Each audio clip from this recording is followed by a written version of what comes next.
Hey guys, it's Bro You Whack, and we got an interesting top 10 episode for y'all. Usually I decide the top 10 episode based on last week's voting poll, but as you guys know, the Sigma Skin Challenge just dropped this week, which is in celebration of the Overwatch maps and music within the game. So I thought it'd be a fun time to listen to music to some of our favorite maps and 2CP maps, and also make a top 10 episode deciding what are the top 10 best map songs within Overwatch. Now I might be a little bit biased here, but I truly do feel like Overwatch has some of the most memorable and well-composed music within the video game industry, right next to like Halo 3 and the Pokemon series. Those two video games are like my Tupac and Biggie when it comes to video game music, as lame as that might sound. But Overwatch's music, man, is it a close third. The way that's able to portray a map's atmosphere through its ambient sound effects or its instruments is not only fantastic, but honestly a feat in itself. Because you have to remember, what is Dorado supposed to sound like? Or what is Hollywood supposed to sound like? Or what is King's Row supposed to sound like? We don't really know until the composers of Overwatch decides the sounds for these maps. So when you look at it like that and you hear the music composed from Derek Duke and Adam Burgess, the main composers of the Overwatch music, you're just blown away of how they're able to compose the sound and make the map really come to life whenever you're introduced to that map. The specific instruments used from the region that it's inspired from, paired up with the modern day technology, is something that I'm very much appreciative of. Something that you may not know is that I took orchestra, specifically violin, for 7 years, and there was a lot of violin music in here, but also flutes and guitar, just so much. So let's just get into it. What are the top 10 best songs from the cities and countries soundtrack of Overwatch? Well, starting our list at number 10 is a song that literally embodies what Overwatch music is all about. The triumphant attitude met with the electronic progression is so beautifully put together in this song, and it takes me back all the way back to 2016 when I first played Overwatch, and this, ladies and gentlemen, is Hollywood.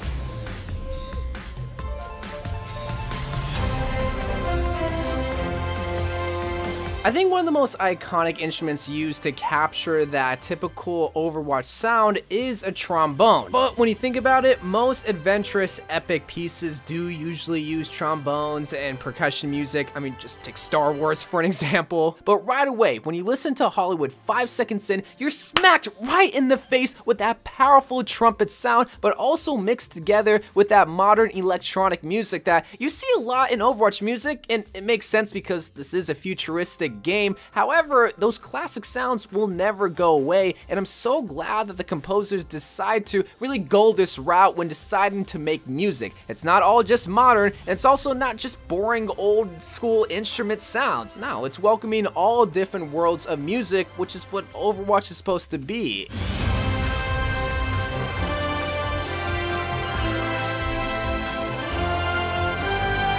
Next, let's go into number 9, which is exactly what I talked about earlier in the video, combining modern day electronic music with the classic sounds of the region that it's inspired from, and this is New Bonnie.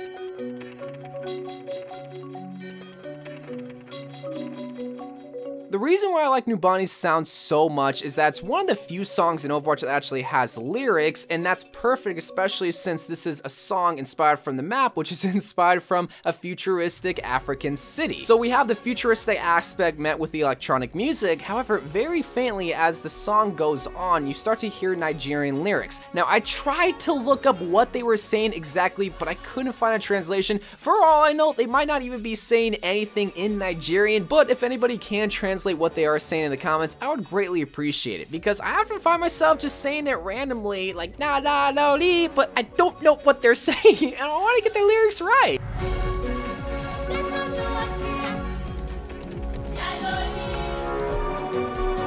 Coming into the number 8 spot, I really do feel like this is a song that was extremely hard to compose because it captures the look and the feel perfectly of what this map's all about. However, you're trying to capture the sound from something that you look at, and that's kind of hard to do, except King's Row does it phenomenally.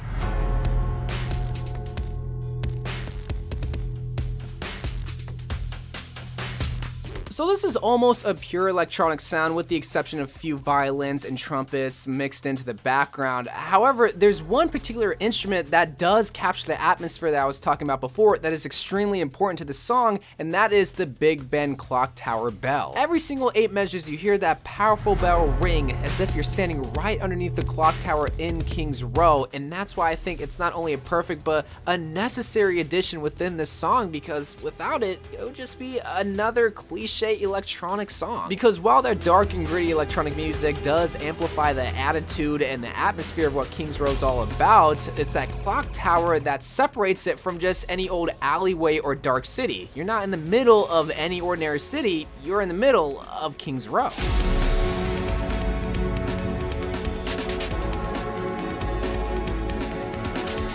Now the number 7 spot, we got a song that I absolutely love, not only because it has inspirational roots, but it's just an overall good song. This, my friends, is Dorado.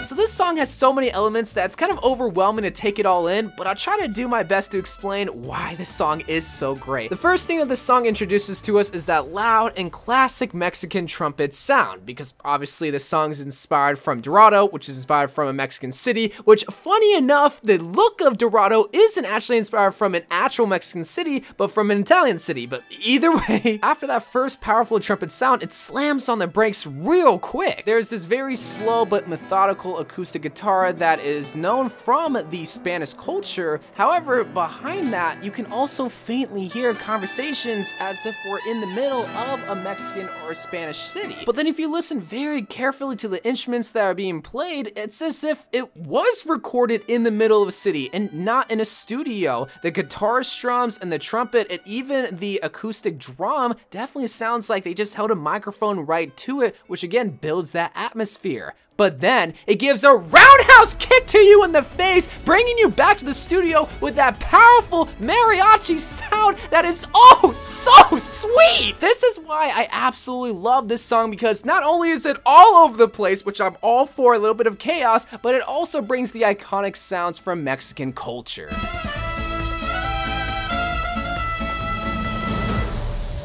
So coming in at the number 6 spot is another classic song, but an overall just a simple song, but I'm a sucker for a good guitar solo. Ladies and gentlemen, you gotta agree with me when I say that I love Route 66's song.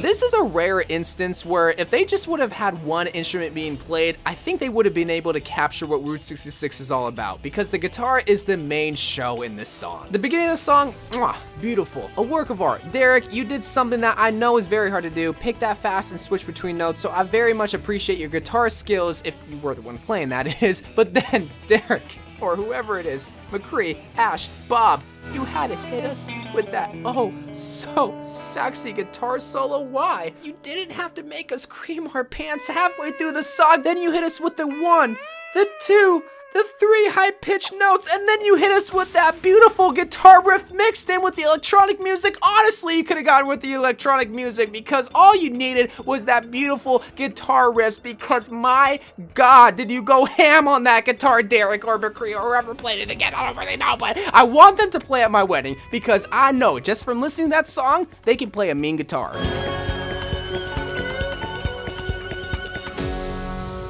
The next song on our list is another one of those songs that takes the sounds and instruments from the region that the map is inspired from, in this case China, and combine it all into one single song. And that can be very overwhelming if not done correctly, but my boys, Leijing Tower is a beautiful composed song.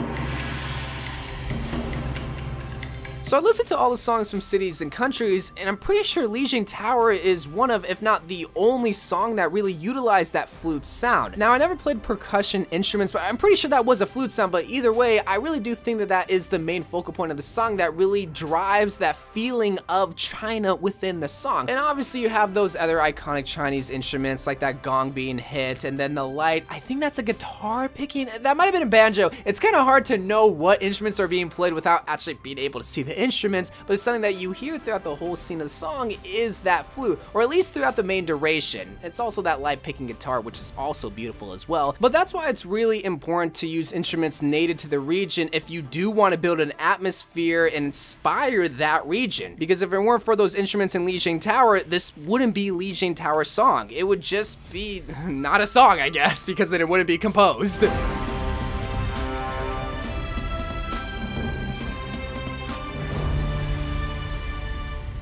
Yo, so I don't know what it is about Spanish music, but it just makes me want to dance. And at the number 4 spot, that definitely is the case, even more so than Dorado. Because when I hear Havana, oh nah, come on, you know how to do it. It makes me want to dance, dude.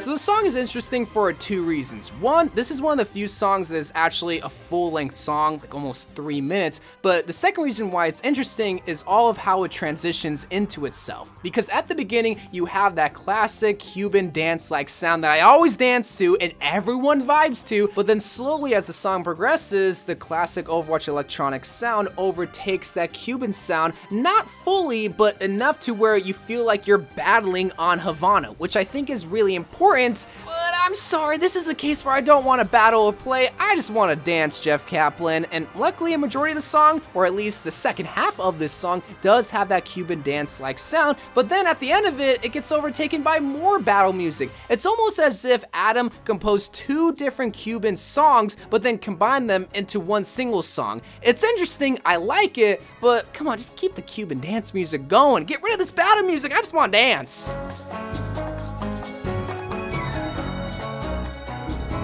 Cracking into the top 3 on our list, we have a song that I don't really know how to explain how it makes me feel. It's a positive feeling, it's a great feeling, I want to almost say it's a nostalgic feeling, but I think the best way for me to just explain what I'm feeling is for you to also experience it, as cheesy as that sounds. Ladies and gentlemen, this is Blizzard World.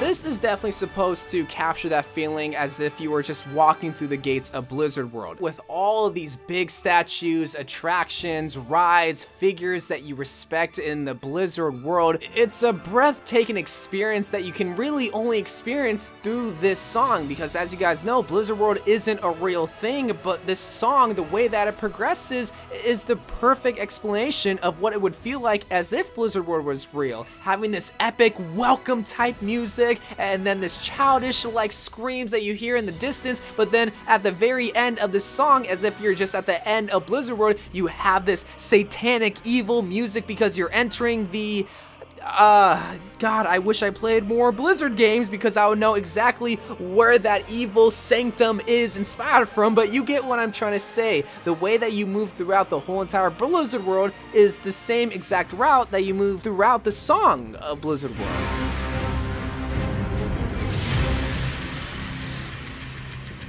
The runner-up for the best song in Overwatch is one that is honestly elegant, beautiful, and captures everything that Paris is about, and of course, it's none other than Paris.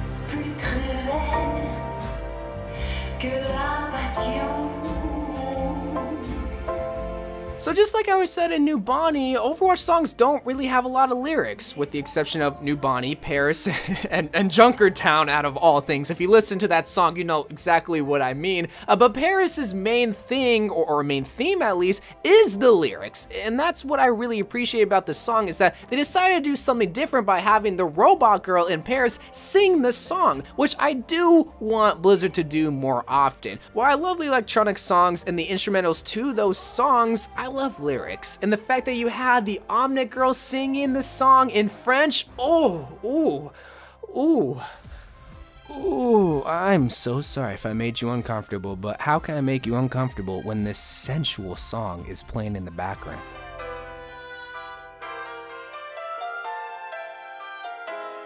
But ladies and gentlemen, now it's time. We gotta talk about the song that is reigning supreme, that takes the crown, that is the #1 best song in Overwatch, representing maps, cities, and countries. And this is a song that became a meme, but became a meme because it is so good. This, boys and girls, is Busan.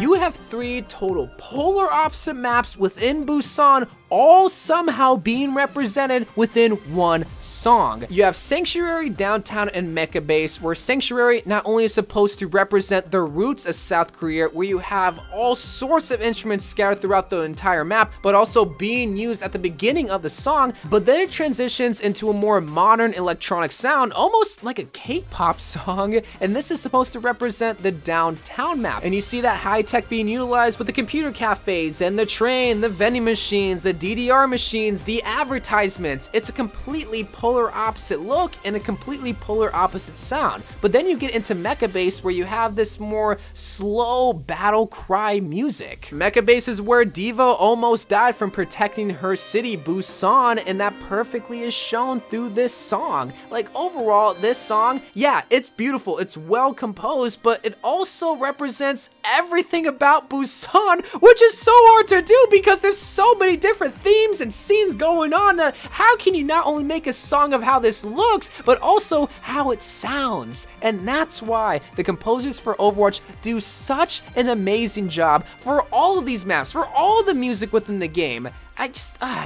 I love Overwatch so god dang much. But please let me know what your favorite song is from the Cities and Countries album. Again, this is supposed to represent the maps. I know there is like Lucio songs that I didn't even cover. Maybe in the future I can do this kind of style of video again. But until then, I love you guys. Thank you guys for watching. More Overwatch videos to come, and bye.